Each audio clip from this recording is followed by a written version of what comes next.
صرف 2 منٹ میں بتاؤں کہ مد متصل اور مد منفصل کسے کہتے ہیں، اس کو پہچاننے اور پڑھنے کا آسان طریقہ بھی میں آپ کو بتاؤں گا۔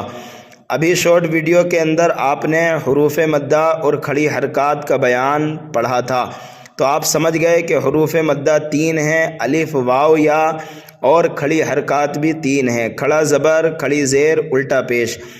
اگر ان 6 چیزوں کے بعد میں حمزہ آ جائے اور وہ اسی کلمے میں ہو، یعنی ایک کلمے میں ہو، تو ہوگا مد متصل، اور حروف مدہ یا کھڑی حرکات کے بعد حمزہ آ جائے دوسرے کلمے میں تو وہاں پر ہوگا مد منفصل۔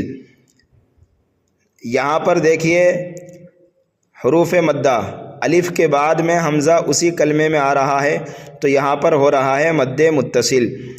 یہاں پر دیکھیے بما کے بعد یعنی میم کے بعد الف مدہ ہے اور اس کے بعد حمزہ دوسرے کلمے میں ہے تو یہاں پر ہو رہا ہے مد منفصل۔ مد متصل، مد منفصل دونوں کو 2.5 الف کے برابر کھینچ کر کے پڑھا جاتا ہے۔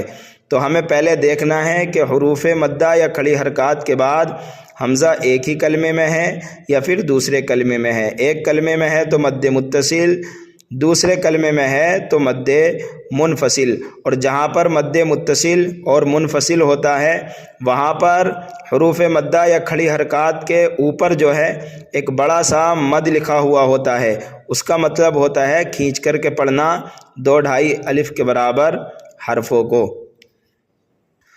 تو میں سمجھتا ہوں کہ مد متصل اور مد منفصل آپ کو سمجھ میں آ گیا ہوگا۔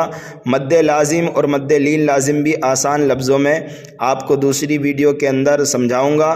اگر آپ نے چینل کو سبسکرائب نہیں کیا ہے تو سبسکرائب کر لیجئے اور اپنے دوست و احباب میں ویڈیو کو ضرور شیئر کیجئے، جس طرح سے آپ کا فائدہ ہوا انشاءاللہ دوسروں کا بھی فائدہ ہوگا، اور کلام مجید سیکھنا اور سکھانا ان کے لیے بھی آسان ہو جائے گا۔